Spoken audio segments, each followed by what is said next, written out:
सर्वांनी हात जोड. ओम नमो भगवते वासुदेवाय.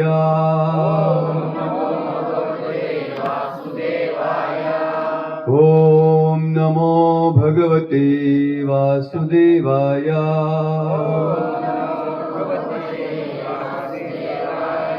ओम नमो भगवते वासुदेवाय.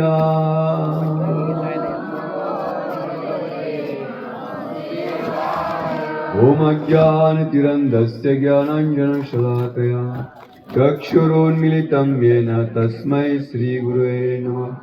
श्रीचैतन्यमनोभीष्टं स्थापितं येन भूतले स्वयं रूप कदा मह्यं ददाति स्वपदान्तिकम्. वन्देऽहं श्रीगुरो श्रीयुतः पदकमलं श्रीगुरून् वैष्णवांश्च. श्रीरूपं सागरजातं सहगण रघुनाथं वितं तं सजीवं साद्वैतं सावधूतं परिजनासहितं कृष्णचैतन्यदेवं श्रीराधा कृष्णपदान् सहगण ललिता श्रीविशाखान्वितं. हे कृष्णा करुणा सिंधु दीनबंधु जगत्पते गोपेश गोपिकाकांत श्रीराधाकांत नमस्तुते. तप्तकांचन गौरांगी श्रीराधे वृंदावनेश्वरी सुशभानुस्तुते देवी प्रणमामि हरिप्रिये. वाञ्छाकल्पतरुभ्यश्च कृपा सिन्धुभ्येव च पतितानां पावनेभ्यो वैष्णवेभ्यो नमो नमः. नमो विष्णुपदाय कृष्णप्रेष्ठाय भूतले श्रीमते भक्तिवेदांत स्वामी इति नामिने. नमस्ते सरस्वती देवे गौरवाणी प्रचारिणे निर्विशेष शून्यवादी पाश्चात्य देशतारिणे. जय श्री कृष्ण चैतन्य प्रभु नित्यानंद श्री अद्वैत गदाधर श्रीवासादि गौर भक्तवृंद. हरे कृष्णा कृष्णा कृष्णा हरे हरे हरे राम राम राम हरे हरे. हरे कृष्णा कृष्णा कृष्णा हरे हरे हरे राम राम हरे हरे. हरे कृष्णा कृष्णा हरे हरे हरे राम राम हरे हरे. मुखं करोति वाचालं पंगुं लंघयति गुरुं. पंगुं लंघयति वाच मुखं करोति वाचालं पंगुं लंघयति गुरुं. यत्कृपातमहं वन्दे श्रीगुरो दीनतारणं परमानन्दमाधवम्.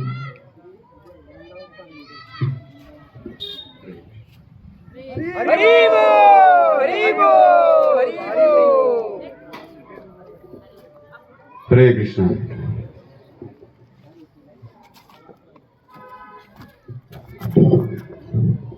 तर आज आपण या ठिकाणी एकत्रित झालात. आजचा हा विशेष दिवस आहे. आपल्या गौडीय संप्रदायामध्ये 3 विशेष स्थिती येतात आणि त्या 3 विशेष स्थितीला आपल्याला भगवंतांशी अंतःकरणातून जी आपण काही प्रार्थना करतो ती प्रार्थना भगवंत स्वीकार करतात. ह्या 3 तिथे कुठले माहिती आहे कोणाला? एक म्हणजे कृष्ण जन्माष्टमी, दुसरी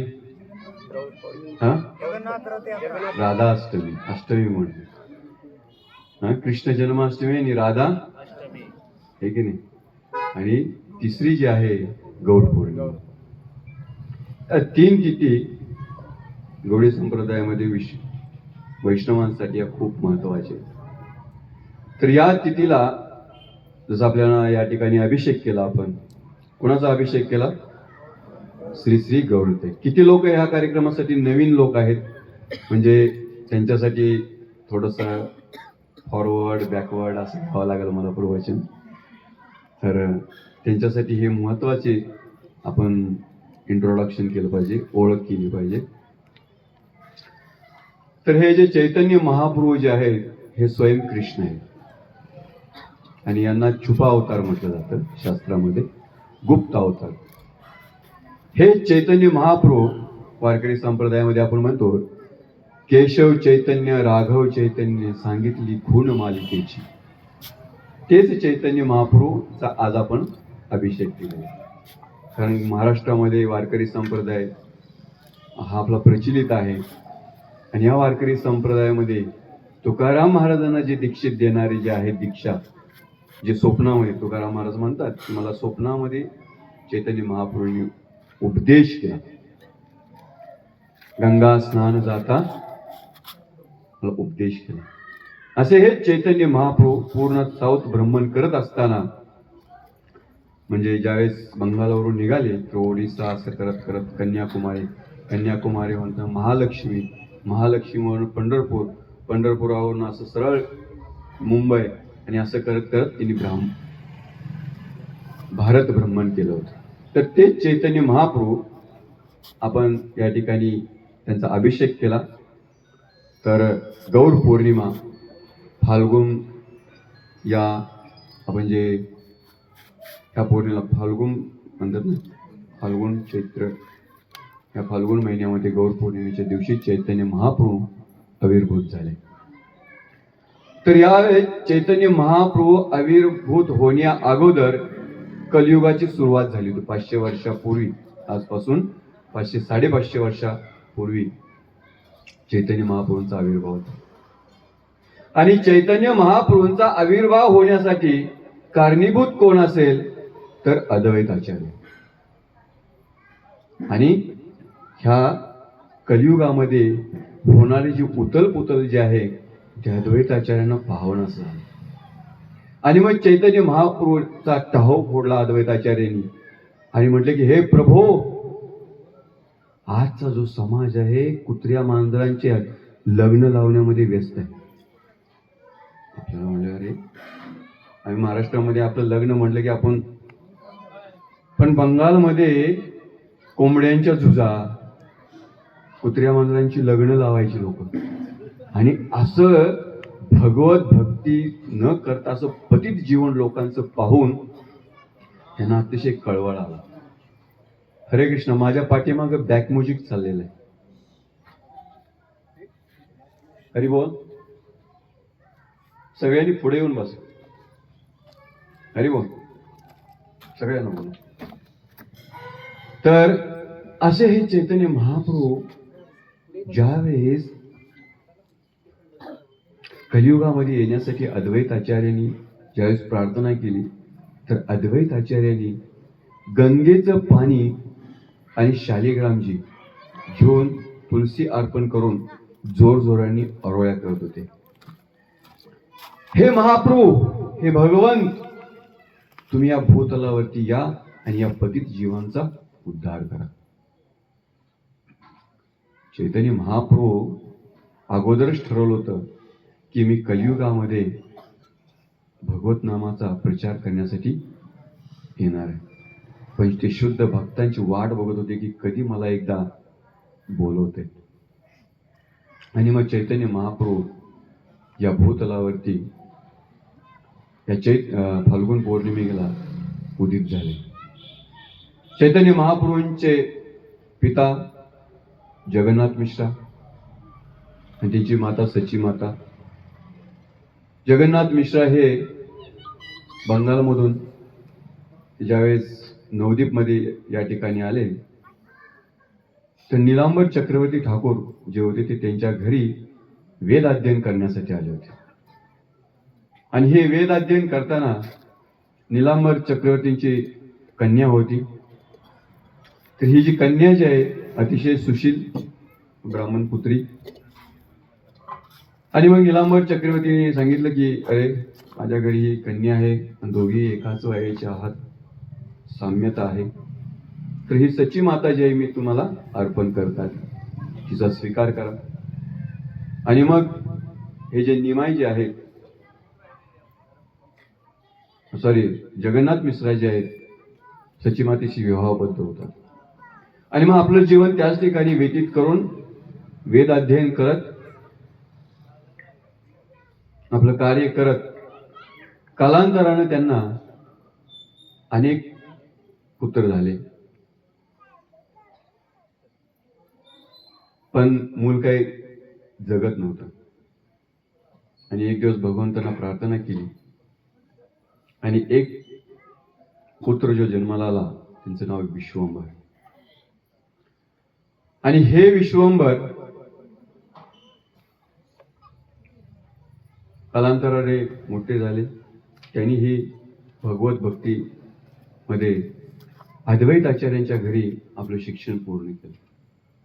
हे करत असतानाच जगन्नाथ मिश्रांची इच्छा झाली की आज मला काहीतरी माझ्या हृदयात विशेष काहीतरी संचारित होत आहे. आणि सची माता पण म्हटली की मलाही काहीतरी वेगळं असं आश्चर्यकारक मला जाणवत. आणि हे होत असताना भविष्य असं होतं की भगवंत एका शुद्ध भक्ताच्या हृदयामध्ये प्रकट होतात आणि शुद्ध भक्त च्या उदरी ते जन्म घेतात. आणि मग जगन्नाथ मिश्रा आणि सची माता यांच्या उदरी चैतन्य महाप्रभू प्रकट झाले. 13 महिने सची माता गर्भवती होती आणि समजत नव्हतं की अरे मी अजूनही मुलाला जन्म का देते. थोडा संकोच वाटत होता. आणि कालांतरानं चैतन्य महाप्रभू एक विशेष तिथीची वाट बघत होते. आणि ही तिथी होती गौर पौर्णिमा. त्या दिवशी ग्रहण होतं, राहू चंद्रग्रहण. आणि हे ग्रहण इवन राहू सुद्धा म्हणत होता की आज पौर्णिमा आहे, परंतु वास्तविकता हा चंद्र जो आहे अजून एक चंद्र प्रकट होणार आहे. तर या चंद्राचं जो प्रकाश आहे त्याच्यापेक्षाही सुंदर असा प्रकाश प्रकट होणार आहे. का नाही की मी ह्यांना ग्रहण करून जसं की आपण छोटा बल्ब लावला तर मोठा बल्ब लावला तर छोट्या बल्बचं काय त्याचं महत्व आहे. तसं राहू सुद्धा म्हणत होता की याला मी कृत्य करेन, मी ग्रहण करेन. आणि असं म्हणून राहू सुद्धा चंद्र का तर या ठिकाणी सची मातेच्या उदरी चैतन्य महाप्रभू प्रकट होते. आणि या पौर्णिमेला चैतन्य महाप्रभू प्रकट होतात. एवढंच नाहीये तर पौर्णिमा म्हटल्यानंतर, ग्रहण म्हटल्यानंतर आपण काय करतो, त्या दिवशी नामजप करतो, तुळशी घेतो, आपल्या पाण्यामध्ये टाकतो, त्याच्यानंतर अन्नावरती ठेवतो. आणि एक धान्य असेल त्यांना काय करतो आपण, रक्षण करतो. कारण ग्रहण आहे ना, म्हणजे कुठलीही गोष्ट दूषित होऊ नये यासाठी. आणि या ठिकाणी जे नवदीप मधले जे वासी जे होते, जे लोक जे होते, ते सुद्धा हरिहरी नावाचा जयघोष करत होते. हरी हरी, तुम्ही म्हणत नाही हरी हरी हरी हरी हरी हरी. आणि असं हरिहरीच्या नाम जपामध्ये त्यावेळेस लोकांच्या मुखातून पण हरीचं नाव येत होतं. जय जयकार हरीचा चालला होता. आणि या ठिकाणी चंद्र उदय होणार याच ठिकाणी या तिथीला चैतन्य महाप्रभू सची मातेच्या गर्भातून बाहेर येतात. सर्व लोकांना आश्चर्य होते की अरे जगन्नाथ मिश्रांना दुसरा पुत्र झाला, सची मातेला पुत्र झाला. आणि सर्व येऊन त्या ठिकाणी जयघोष करत होते. कुठला जयघोष? हरी हरी हरी हरी हरी हरी. आपला जन्म असा झालाय का? नाही झाला ना. आपला जन्म रडत रडत झाला. आणि आई वडिलांना चिंता लागली होती की आता कसं होईल, आता बाळ कसं होईल, हे की नाही. आपला चिंतेत जन्म होतो. पण भगवंतांचा ज्यावेळेस जन्म होतो आनंदात होतो. भगवान श्रीकृष्णांचा पण जन्म असाच झाला होता, है की नाही. पण त्यांचा कुठे झाला होता? तुरुंगात झाला होता, जेलमध्ये झाला होता. आणि भगवंतांचा जन्म जेलमध्ये झाला होता आणि आपला पण जन्म जेलमध्येच झाला. नाही झालेला आहे की नाही? हे भौतिक जग म्हणजे पण एक जेलच आहे. हे की नाही? भौतिक जग काय आहे? जेल आहे. हे की नाही? प्रभुपादांना एक वेळेस पाश्चात्य देशात प्रचार करत असताना ऑस्ट्रेलियामध्ये काही भक्तांना कैद केले. आणि ज्यावेळेस हे परदेशी भक्त इस्कॉनचे हरिनाम करताना कुठेतरी काही झालं, क्रॉसिंग कुठेतरी केलं आणि त्यांना म्हणले की ह्यांना दंडित करा, काय करा, जेलमध्ये टाका. आणि या अर्धा भक्तांना घेऊन काय जेलरनी जेलमध्ये टाकलं. यांच्यावर केस चालू झाली. प्रभुपादांना लेटर लिहिलं आणि प्रभुपादांना म्हटले की प्रभुपाद आम्हाला पैसे पाहिजे. म्हणले कशासाठी? म्हणले की आम्हाला जेलमध्ये टाकलंय आणि जेलची फी आहे आणि ती आम्हाला दिल्याशिवाय आम्हाला जेलमधून सुटता येत नाही. प्रभुपाद म्हणले जेलमध्ये हरिनाम संकीर्तन चालू करा, माझ्याकडे पैसे नाही आहेत. काय करा? हरे कृष्ण महामंत्राचे कीर्तन करा. हरे कृष्णा कृष्णा कृष्णा हरे हरे, हरे राम राम राम हरे हरे. यांनी कीर्तन चालू केलं जेलमध्ये. आणि बघता बघता हे कीर्तन करायला लागले, हसत खेळत. बाकीचे पण कैदी जुडले, त्यांनी पण कीर्तन चालू केलं. आणि सर्वांनी ज्यावेळेस कीर्तन चालू केलं, असं 4 दिवस झालं. जेलर सुट्टीवरती गेला. जेलर परत आला, सगळ्यांना बघितलं, हे काय चाललंय म्हणलं. म्हणले की आपण दंडित केले, ते कैदी जे आहेत ते कीर्तन करतायत म्हणून. अरे म्हणजे त्यांना बाहेर काढा. आणि ज्यावेळेस यांना आदेश आला की यांना बाहेर सोडायचंय, त्यावेळेस आमचे भक्त म्हणले आम्ही तर काही फी भरली नाही ना, आम्हाला कसं बाहेर काढायला नाही. तर ते म्हटले की तुम्ही बाहेरपेक्षा आतमध्ये खतरनाक आहात. बाहेर बाहेर करत होता ते ठीक आहे, पण आतमध्ये तुम्ही आता कीर्तन करायला लागले, त्यामुळे आतमध्ये तुम्ही काय खतरनाक. प्रभुपादांना लेटर लिहिलं, आम्हाला सोडून दिलं. म्हणजे एक कीर्तनची पॉवर आहे. म्हणजे हरे कृष्ण महामंत्राची कीर्तनाची पॉवर आहे. तर म्हणून आपण पण जेलमध्ये जन्माला आलेलो आहोत. फक्त सह्या दिसत नाहीत आपल्याला पुढे, एवढंच फरक आहे आपल्याला. पण आपल्याला जन्म कुठला, आपल्याला सह्या आहेत, आपल्याला 4 सह्या लावलेत पुढे. जन्म मृत्यू जरानी आहे का नाही? सगळ्यांना नाही आहे मला वाटतं. कोणा आहे म्हणून जोराने सांगा, आहेत का? कुठला कुठला? जन्म मृत्यू जरा आणि व्याधी. हे कोणालाही नको आहे. या जेलमध्ये आपण अडकलेलो आहोत, आहे की नाही? आणि एकच जन्म नाही घेतलेला आपण.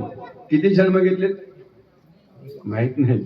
कोणाकडे लेखापडी आहे का? कोणाला हेळवाकला आला तर त्यांना विचारा. त्याला पेवी येतो ना आपल्या गावामध्ये, तो म्हणतो तुमचं हे कुळ आहे, हे ह्या कुळामध्ये आलेलं. त्यांना मला मागचं कुळ काय आहे, माझं किती जन्म झाले. अरे लाखो जन्म आपले झालेले आहेत, लाखो माता पिता आपले झालेले आहेत. आपल्या या जन्मातच आपली माता पिता आपल्याला दिसतात, पण आपण काय झाले, अनेक जन्मांतर आपण फिरत आलेले आहे. हे की नाही? 84 लक्ष योनी. किती आपल्याला दिसतात की नाही? 84 लाख योनी. 4 लाख मनुष्य योनी. अरे आम्ही 2च दिसतो, 4 लाख कुठून आले? तर 4 लाख स्वभावाची माणसं आहेत. किती आहेत? आपल्याला 2-3 स्वभावापासून एवढं आपल्याला कधी कधी उतळ पतळ होत आहे. शेजारचा असा बोलतोय, त्याचा स्वभाव आहे, हे की नाही? म्हणून आपल्याला कधी कधी म्हणतात ना, ह्या माणसाचा काही स्वभावच जात नाही. कुत्र्याचं शेपूट नळीत घातलं तरी तसे ते आपले सगळे 4 लाख काय स्वभाव आहेत. अशा 84 लक्ष योनीतून आपण भ्रमण करत आलेलो आहोत. आणि या 84 लक्ष योनीतून आपण फिरत आलेलो आहे. आपल्याला जन्म मिळालेला आहे. काय मिळालेलं आहे? जन्म. आणि तो पण जन्म, त्याच्यानंतर मृत्यू आहे, हे की नाही? जन्म पण रडत आणि मृत्यू पण. मृत्यूला पण आपण रडतोच ना. भगवत भक्त मात्र रडत नाही. रडतो कशासाठी? जो व्यक्ती आपल्याला गेलेला आहे त्याच्या गुणासाठी रडतो. आपण त्याच्यासाठी रडतो का? ठीक आहे. आज कोणाचा देहांत जरी झाला, मशानमध्ये जरी गेले, 4 लोक तिकडे काम करत असतात, पण बाकीचे लोक मोबाईल मध्ये करतात. हरे कृष्ण. हरे कृष्ण. लाईट गेली. हरे कृष्णा हरे कृष्णा कृष्णा कृष्णा कृष्णा हरे हरे हरे राम राम राम राम हरे. जन्म मृत्यू म्हटलं की जरा भीती वाटते. लाईटला पण भीती वाटते है ना. हा जन्म मृत्यू कोणालाही नकोय. पण मृत्यू थांबणार आहे का? मृत्यू निश्चित आहे. ज्याचा जन्म झालेला आहे त्याचा मृत्यू निश्चित आहे, आणि ज्याचा मृत्यू झालेला त्याचा जन्म त्याचा निश्चित आहे. भगवद्गीतेमध्ये लिहिलेलं आहे, ज्याचा जन्म झाला त्याचा मृत्यू निश्चित आहे, मृत्यू ज्याचा झालेला त्याचा जन्म. म्हणून आपण असं समजू नका की अरे खाओ पिओ मजा करो ऐश करो. कोणी बघितलंय जग पुनर्जन्म? ठीक आहे. एखादा आपल्या खेडेगावातला मनुष्य, आणि जर तो कधी नाही गाडी चालवतोय आणि तो शहरामध्ये गेला आणि जर सिग्नल जर त्यानं तोडला, सिग्नल नवीन शिकलाय, गाडी नवीन आहे, माझीच गाडी, मीच पैसे दिलेत, मीच चालवतोय, आणि सिग्नल जर तोडला तर पुढे जाऊन ट्रॉफिकवाला आडतो, सिग्नल तोडला, काय फाड? पावती फाड. किंवा मग तो गाडी माझी, रस्ता तू का मला आडतो? पण तो अज्ञान आहे, त्याला माहित नाही सिग्नलचे नियम. आणि सिग्नलचे ज्यावेळेस नियम नाही आहेत असा म्हणून तो काही सुटू शकेल का? नाही. म्हणून या भौतिक जगामध्ये जे काही नियम भगवंतांनी दिलेले, जन्म मृत्यू जरा आणि व्याधी, ह्याच्यातून कोण सुटू शकेल का? मला माहित नाही, माझा जन्म शेवटचा आहे, आपण म्हणून शेवटचा आहे, पण शेवटचा नाहीये. असे आपले जन्म मृत्यू होतात. या जन्म मृत्यूच्या चक्रातून जर आपल्याला जर सुटायचं जर असेल तर आपल्याला कुठे यायला पाहिजे? भगवंतांचं जन्म कर्माचं दिव्यपण जाणण्यासाठी. ते जर जाणलं तर आपण मात्र सुटू शकतो, अन्यथा नाही. कोणीही म्हणावं, कोणीही असा, भले कलेक्टर असो किंवा खालचा तुच्छ व्यक्ती, ह्या जगातला उच्च व्यक्ती असो किंवा नीच व्यक्ती असो, त्यांना हा सगळ्यांना नियम लागू आहे. कुठला? जन्म मृत्यू जरा. म्हणून मग भगवंत म्हणतात की, अर्जुन म्हणतो की ह्याच्यातून मला कसं सुटायचंय?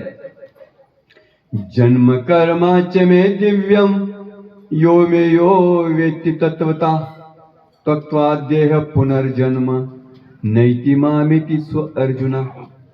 हे अर्जुना, जन्म कर्माचे मे दिव्यम, जे पण माझे जन्म आणि कर्म याचं दिव्यपण आहे, जो माझे जाणतोय तो या भौतिक जगात अटकून राहत नाही. जन्म कर्माचे मे दिव्यम. आपला जन्म कर्म दिव्य आहे का? आपला जन्म झालाय दिव्य आहे का? आपण नाही, मी जन्माला आलो त्या वडिलांच्या पोटी, त्या आईच्या पोटी, काय मला दिव्यत्व असं कधी म्हणतो का आपण? अरे म्हटलं पाहिजे की तुम्ही या त्या आईमुळे आणि मातेमुळे मला जे काही जग मिळालं बघायला, आहे की नाही? एक आदर असला पाहिजे. ठीक आहे. आपलं जन्म कर्माचं दिव्य नाहीये, परंतु आपण जाणलं पाहिजे की माझं जरी दिव्य नसेल तर मला जन्मदाते जे आहेत ते महत्वपूर्ण आहे. भगवंतांचे जन्म कर्म दिव्य आहे.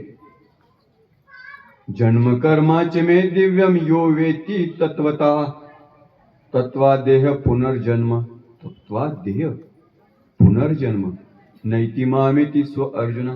हे जो कोण दिव्य जो ज्ञान जाणतो त्याला या भौतिक जगात पुन्हा यावं लागत नाही. मग तो कुठं असतो? भगवंतांच्या धामात. कारण भगवान श्रीकृष्ण आपले खरे माता पिता आहेत. आपले खरे माता पिता कोण आहेत? भगवान श्रीकृष्ण. ते खरे माता आहेत, ते खरे पिता आहेत. आणि तिथं आपण विद्रोह केला म्हणून आपण या भौतिक जगात आलो. आणि या जगामध्ये आपल्याला काय झालं? या भौतिक जगामध्ये ह्या भौतिक देहधारे आत्म्याच्या रूपाने जे लोक या ठिकाणी आहेत, त्यांच्या उदरी आपला जन्म झालेला. ज्यावेळेस भगवंतांचा विद्रोह करतो त्यावेळेस आपल्याला या भौतिक जगामध्ये पाठवतात. ठीक आहे. समजा इथे एखादा कोण नशेली व्यक्ती आला, माझ्या कधी कधी प्रवचनामध्ये येतात, माझ्या फुल टाईट होऊन, इकडे नाही, मी आदिवासी भागामध्ये तिकडे प्रचार करतो ना, ट्रायबल एरिया आहे. मग कधी कधी आपला तिथं काही घरातच बनत असते, फुल पितो आणि प्रभूजी हरी बोल मध्येच एवढे प्रवचन ऐकलेले असतात, बोलतो आपला काहीतरी हरे कृष्ण थांबा म्हणतो. मग 4 लोक ओढतात आणि त्याला बाहेर घेऊन जातात. बस इथं प्रसाद मिळेल तुला शेवटी, चिंता करू नकोस. ज्यावेळेस जीव विद्रोह करतो त्याला काय करतात, जसं बाहेर काढलं जातं तसं भगवत धामात विद्रोह केला की भगवान काय करतात, बाहेर काढतात आणि या भौतिक जगात पाठवतात. तर म्हणून आपल्याला हे जन्म जीवन मिळालेलं आहे, नाहीतर आपण भगवंताच्या धामातच असतो. आणि ही आठवण करून देण्यासाठी संत साधू संत येतात की अरे आपलं खरं जे जीवन आहे ते आध्यात्मिक आहे, आपण शरीर नाहीत, आपण आत्मा आहोत. आणि आत्म्याचं कर्तव्य आहे की भगवंतांशी परत जायचंय. आणि हे ज्यावेळी जीव या भौतिक जगात विसरतो त्यांचीच आठवण करण्यासाठी भगवंत या जगामध्ये परत परत येत असतात. म्हणून भगवद्गीतेत म्हणलं, यदा यदा हि धर्मस्य ग्लानिर्भवति भारत अद्भुततान धर्मस्य तदात्मान सुजम्यहम्. जेव्हा जेव्हा या धर्माला ग्लानीर लागते तेव्हा तेव्हा परत परत ह्या धर्माला ग्लानीर लागल्यानंतर धर्माची पुनर्स्थापना करण्यासाठी या भौतिक जगामध्ये भगवंत येतात. यदा यदा हि धर्मस्य ग्लानिर्भवति अद्भुततान धर्मस्य, परत धर्माची स्थापना करायची. आणि त्याच्या पुढच्या श्लोकात सांगितलेलं आहे, भगवंत सांगतायत, परित्राणाय साधूनां विनाशाय च दुष्कृतां धर्म संस्थापनार्थाय संभवामि युगे युगे. साधूजनांचं रक्षण करण्यासाठी, परित्राणाय साधूनां विनाशाय च दुष्कृतां, जे विनाशकाली विपरीत बुद्धीचे जे लोक आहेत त्यांचा नाश करण्यासाठी मी पुन्हा पुन्हा येतो. धर्म संस्थापनार्थ, परत संस्था. तर असे भगवंत येतात आणि त्याच येण्या जाण्यामध्ये चैतन्य महाप्रभू ह्या कलियुगामध्ये आपला अवतार घेऊन येतात. हेच चैतन्य महाप्रभू सच्ची माता जगन्नाथ मिश्रांच्या उदरी ज्यावेळेस प्रकट होतात त्यावेळेस त्यांचे अनेक नाव आहेत, त्यांच्या कार्यावरून नाव असतात. त्यांचं गुण, लीला आणि कार्य याच्यावरून काय असतं, त्यांची नावं असतात. भगवंतांचं नाव आहे, कृष्णाचं नाव आहे काय, गोविंद, गोपाल, हे की नाही. आपलं पण नाव असतं गोपाल, पण एक पण गाई नसते घरात. आता म्हैसपाल म्हणतात, हे की नाही. गोविंद, गोपाल. भगवंतांचं नाव आहे गिरीधारी, भगवंतांनी गोवर्धनधारी उचलला म्हणून. भगवंतांचं नाव आहे पद्मलोचन, त्यांचं जे लोचन जे आहे ते एखाद्या कमळाच्या पाकळीप्रमाणे पद्मलोचन. आपलं नाव असतं मस्त चांगलं सोन्या, पण सोन्या असतो का तो. एकदा एका व्यक्तीने म्हटला की अरे सोन्या म्हटल्यानंतर, तर कशा पद्धतीने एक व्यक्ती भगवंताकडे जातो आणि प्रार्थना करतो, भगवंता खूप माझ्या घरामध्ये क्लेश आहेत, काहीतरी तुमची कृपा होऊन दे. धनाची कमी असते तिच्यासाठी भगवंत जातात, भगवंताकडे जातात. पण 4 प्रकारचे लोक भगवंताकडे नेहमी येत असतात. कुठले 4 प्रकारचे, जिज्ञासू, ज्ञानी, अर्थार्थी, हे की नाही. चतुर्विधा भजते माम जना सुकृत अर्जुना, अर्थार्थी, ज्ञानीचे भरतवर्ष. जो दुःखी आहे, अर्थार्थी, ज्यांना धन नाहीये तो पण येतो. जिज्ञासू, फक्त जिज्ञासा करण्यासाठी. 4था ज्ञानी, 4 प्रकारचे लोक भगवंतांच्याकडे येतात. हरकत नाहीत, भगवंत येत आहेत ना. असाच एक गेला, भगवंतांसमोर प्रार्थना केली. बरेच दिवस पुत्र नव्हता. मला एक पुत्र द्या, पुत्ररत्न. भगवंता, माझ्यावरती जर तुम्ही जर कृपा केली तर निश्चित मी तुम्हाला सोन्याची टोपी घालीन. अरे, भगवंतांनी त्याचा वर जो होता तुम्हाला द्यायचा, इच्छा पूर्ण झाली. कालांतरानं मुलगा रांगायला लागलं. भगवंतांनी स्वप्नामध्ये त्याला सांगितलं, अरे माझं नवस राहिले तेवढं. हा म्हणजे देतो. मग तो पण हुशार होता. सोन्याची टोपी द्यायची होती. भगवंताकडे आला आणि टकूच दिलं. भगवंत म्हणले, अरे सोन्याची टोपी. भगवंता म्हणले, माझ्या पोराचं नाव सोने आहे. काय आहे? माझ्या पोराचं नाव सोने आहे आणि त्याची टोपी मी तुम्हाला आणली. वाह, असे कलियुगामध्ये नमुने आहेत. सोन्याची टोपी. तर भगवंतांना माहित आहे की या जगामध्ये कशा प्रकारचे लोक जे आहेत भगवत भक्ती करण्यामध्ये तल्लीन आहेत. आणि मग त्यावेळेस चैतन्य महाप्रभू या भोवती इथे येतात. ज्यावेळेस चैतन्य महाप्रभू प्रकट होतात तर त्यांच्या नावानिशी अनेक त्यांना त्याच्या कार्यानुसार त्यांची अनेक जे नाव आहेत. जगन्नाथ मिश्रा आणि सची माता खूप गरीब कुटुंबामध्ये होते. त्यांच्या घराच्या समोर एक निमायचं झाड, नीम माहिती, नीम, त्याचं झाड होतं. आणि त्या नीम झाडाखाली त्यांचा जन्म झाला. म्हणून भगवंतांचं नाव ठेवलं निमाय. म्हणून चैतन्य महाप्रभूंचं एक नाव आहे निमाय. चैतन्य महाप्रभूंचं नाव आहे सचिर नंदन. त्याच्या आईचं नाव होतं सची माता, म्हणून सचिनंदन. असे भगवंतांचे अनेक नाव आहेत. भगवंतांचं नाव आहे गौरांग महाप्रभू. कारण या जगामध्ये चैतन्य महाप्रभू प्रकट झाले, त्यांनी भाव राधाराणी सांगितला होता. कारण ज्या वेळेस वृंदावनामध्ये गोपी आणि व्रजवासी भगवंतांच्या प्रती इतके आकर्षित होते की त्यांना एक क्षण सुद्धा सोडून जावासं वाटत नव्हतं. ज्यावेळेस भगवान श्रीकृष्ण छोटेसे नन्हेसे बालक होते आणि बालक होऊन ज्यावेळेस ते गायी चरण्यासाठी आपल्या गायी घेऊन जात असत, तर त्यावेळेस गोपी म्हणायचे की अरे तू काना कधी येणार. त्या दिवसभर त्यांचं कामामध्ये मनच लागत नसे. गोपी आतुर असायची, ब्रजवासी आतुर असायचे.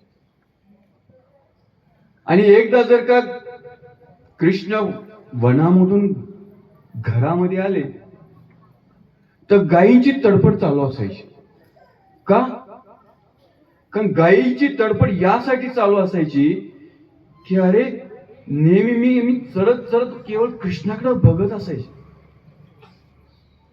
कधी एकदा आम्हाला कृष्णाला पाहायचो. म्हणून पहाटे जर तांबडं फुटलं की गायी हमरायला चालू करायची. एकदा दूध निघालं की कधी कृष्णाबरोबर आपण वनामध्ये जायची इच्छा व्हायची. आणि वनामध्ये गेलेल्या गायी आणि कृष्ण कधी एकदा घरामध्ये येण्यासाठी गोपी आणि गोपी आतुर असायचे. आणि अशा पद्धतीचं वृंदावनमध्ये देवाणघेवाण असायची. भगवंत एकदा यशोदेच्या महालामध्ये आपलं स्वतःचं रूप बघतात आणि म्हणतात की काय माझ्यामध्ये एवढी विशेषता आहे की मला सर्व लोक माझ्यावरती प्रेम करतायत.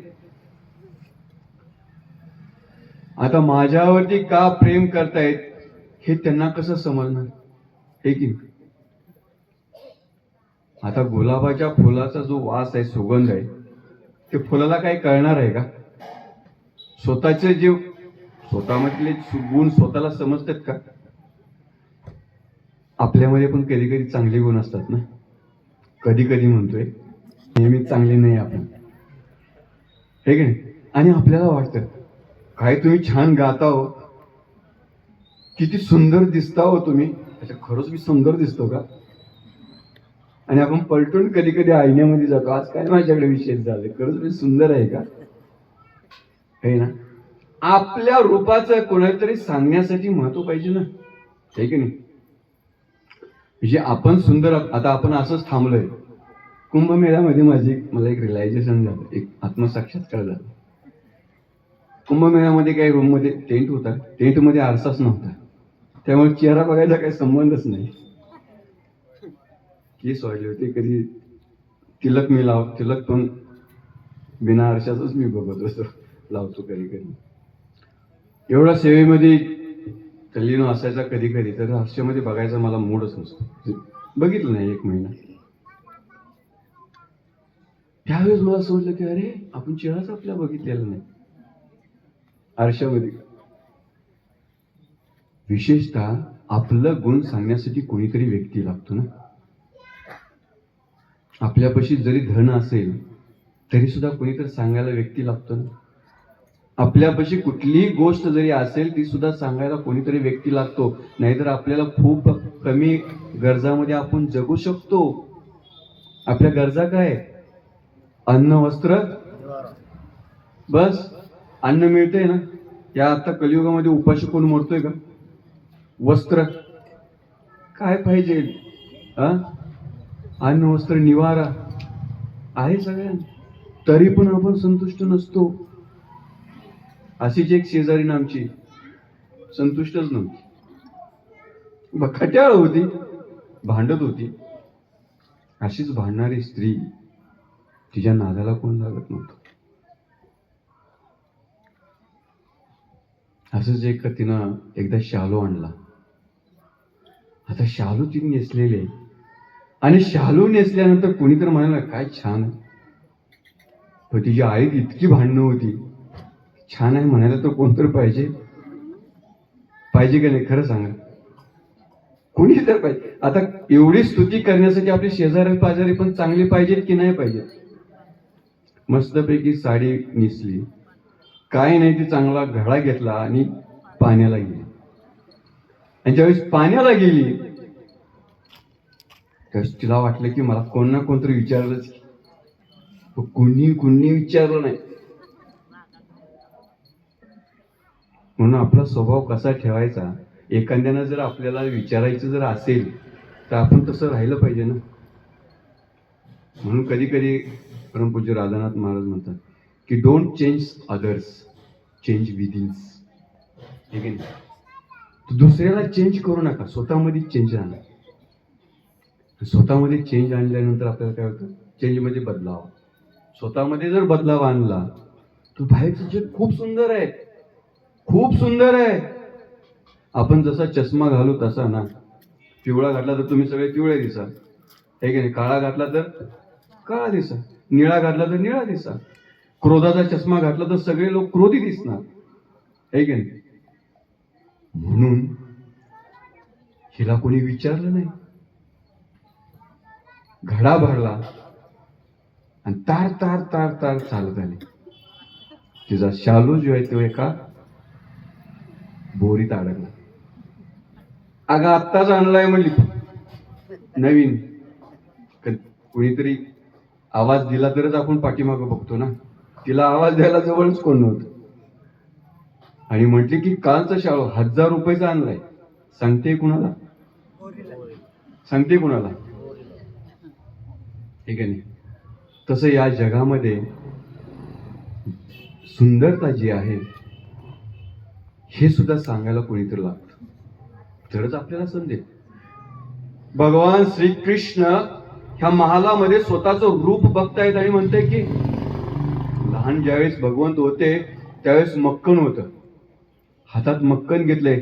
म्हणजे तू खाणार का? नंद महाराजांचे जे महाल जे होते ना ते स्फटिक होते, सुंदर असे, जसा आपला चेहरा आपल्याला दिसायचा. आणि भगवंत कधी कधी आपलंच रूप बघून तो लोण्याचा गोळा तुला पण पाहिजे का?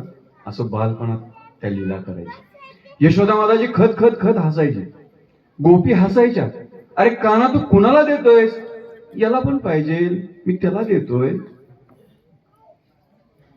आणि चैतन्य महाप्रभू जसं जसं कृष्ण मोठे होत आहेत आणि आपलं रूप ज्यावेळेस त्या महालामध्ये न्याहत आहेत, आणि त्यावेळेस गोपी त्यांच्यावरती जे प्रेम करत होते, व्रजवासी प्रेम करत होते, हेच व्रजवासी चा प्रेमाचा भाव जाणून घेण्यासाठी, काय असतं ते प्रेम हे जाणण्यासाठी चैतन्य महाप्रभू आजपासून 500 वर्षापूर्वी आले.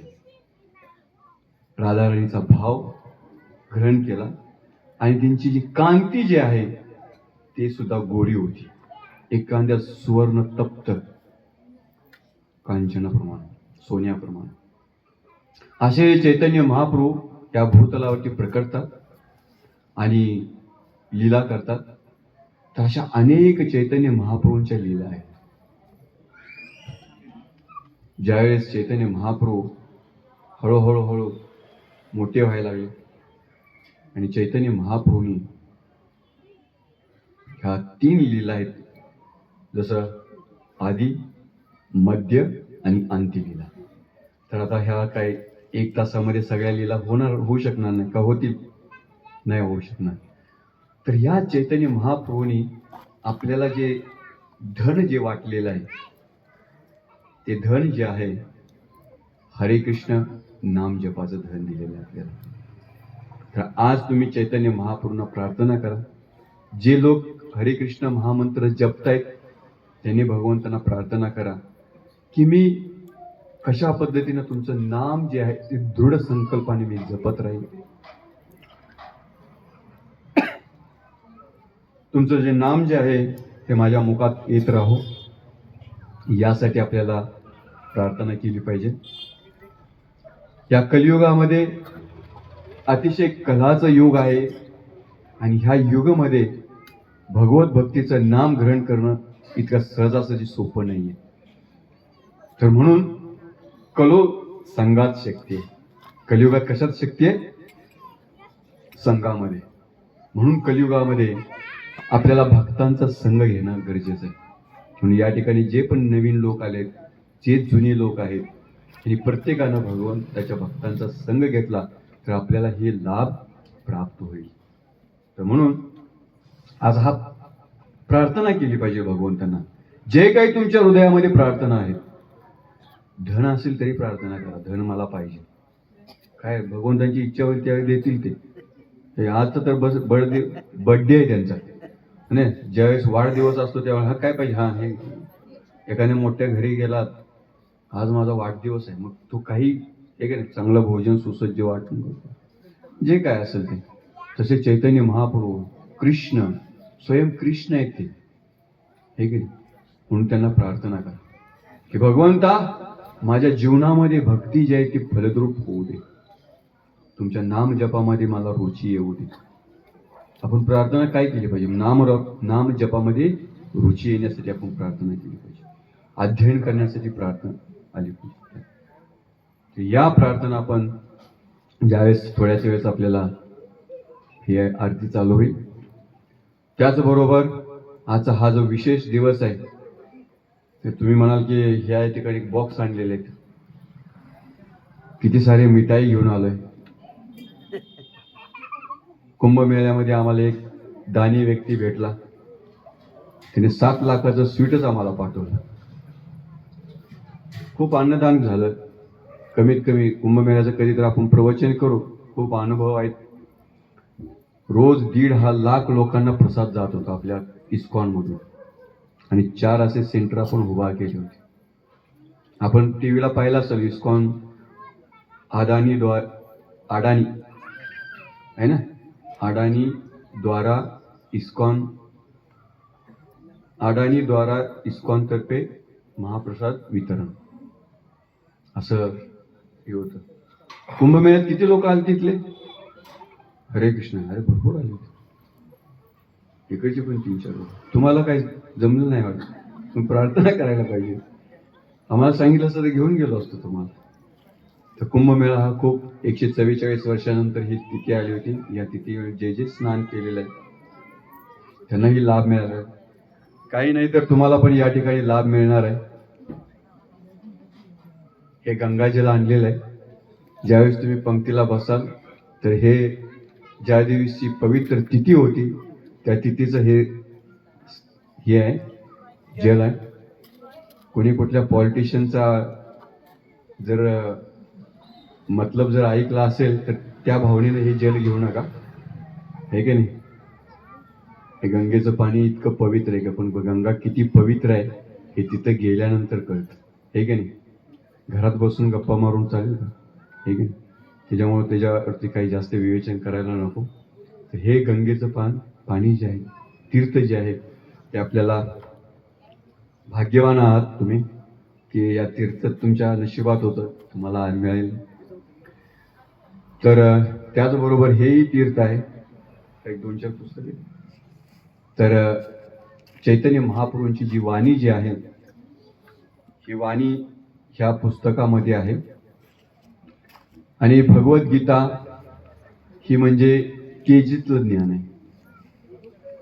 कुठलं केजी म्हणजे आपण काय म्हणतो त्याला, किंडर गार्डन. काय किंडर गार्डन म्हणजे बालवाडीतलं ज्ञान, भगवद्गीता किंडर गार्डन. आणि त्याच्यानंतर भागवतम जे आहे ते कॉलेजचा प्रचार आहे, कॉलेज मधलं ज्ञान आहे. आणि हे जे आहे ना ते PhD आहे. काय PhD. पण ज्या लोकांनी PhD केलेली आहे त्यांना विचारा, खरंच म्हणजे PhDचा अभ्यास कुठला असतो. जो बालवाडीतला जो अभ्यास असतो तोच पुढे पुढे PhD मध्ये येतो. काय असतं तेच ज्ञान असतं. तर हे खास करून हे जे ग्रंथ आहेत, काही भक्तांनी या ठिकाणी ग्रंथ मागितलं होतं. तर गौर पौर्णिमेच्या दिवशी एका भक्ताने खूप मोठं मन करून दान मध्ये दिलेलं आहे. तर या सेटची किंमत 3,500 रुपये असते.